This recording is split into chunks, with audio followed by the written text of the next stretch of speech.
40টা বছৰৰ ময়ে এজন অসমৰ মুখ্যমন্ত্ৰী য'ত 8টা দিন বিটিএডিত মই ৰাতি নিশা আছো বিটিএডিত মই মুক্তভাৱে ঘূৰো মুক্তভাৱে ৰেলী কৰো ৰাজনৈতিক সভা কৰো কলেজত যাওঁ ইউনিভাৰ্চিটিত যাওঁ আজি যোৱা কেইটামান বছৰত আমি সেই পৰিৱেশ নিৰ্মাণ কৰিছো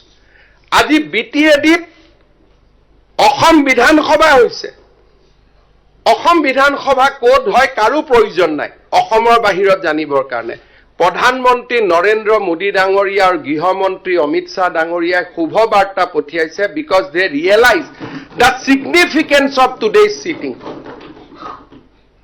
গতিকে আজিৰ সময়ছোৱা হৈছে যে কেনেকে আমি জনজাতীয় সকলৰ আত্মনিয়ন্ত্ৰণক সুদৃঢ় কৰিব পাৰো জনজাতীয় অজনজাতীয় সকলৰ মাজত সমন্বয়ৰ এটা নতুন বান্ধোন সৃষ্টি কৰিব পাৰো যেতিয়া মই ইয়াত বড়ো নেতৃত্বৰ কথা কৈছো you have also feel the pain of non Bodo people living in the BTR আজি 60টা সমষ্টিৰ বা 40টা সমষ্টিৰ যেতিয়া 35টা ৰিজাৰ্ভেশ্যন হয় 30+5 মুকলি হয় এছাম বৃহত্তৰ ৰাইজে ৰাজনৈতিক অধিকাৰ অবিহনে জীয়াই থাকিবলগীয়া হয় তেওঁলোককো আজি দিনটোত আমি ধন্যবাদ জনাব লাগিব যে অসমৰ একতাৰ কাৰণে আজি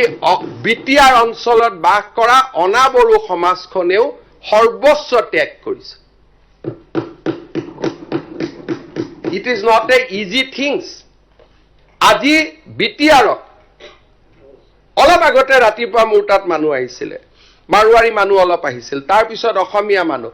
আজি নিকাসিৰ দৰে জাগাত অসমীয়া মানুহ অসমীয়া ভাষী মানুহ 52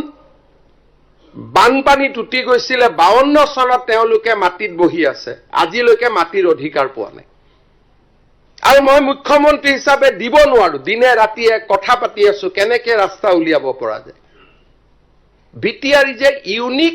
জিঅ'গ্ৰাফিকেল এৰিয়া য'ত 30% 40% বড়ো লোকেৰে 6 শিডিউল হৈছে আৰু 60% লোকে বড়ো সমাজৰ নেতৃত্বক মানি লৈছে at the risk of there different rights এই জায়গাটোত আমাৰ দায়িত্ব আছে বড়ো আৰু অনাবড়ো সমাজৰ মাজত আমি অসমৰ আজি দিনটোত অসমৰ আমি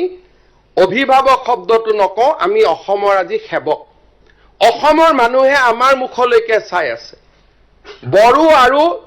নন বড়ো লোকৰ মাজত সমন্বয় সৃষ্টি কৰাৰ দায়িত্ব আমাৰ it is not a easy 6 schedule it is a very difficult 6 schedule Karbi আলং ডিমা হাছাওতকৈ ইয়াৰ পৰিৱেশ বহুত জটিল আছিল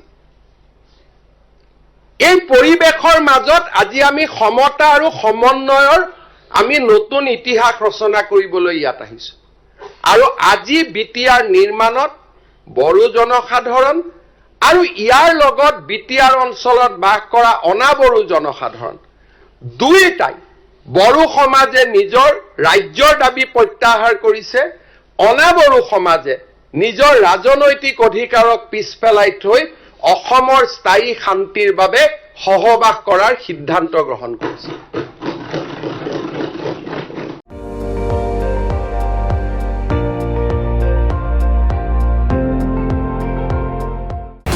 আপুনি চাই আছে ND24 সৰ্বশ্ৰেষ্ঠ নহয় সৰ্বোত্তমৰ দৌৰ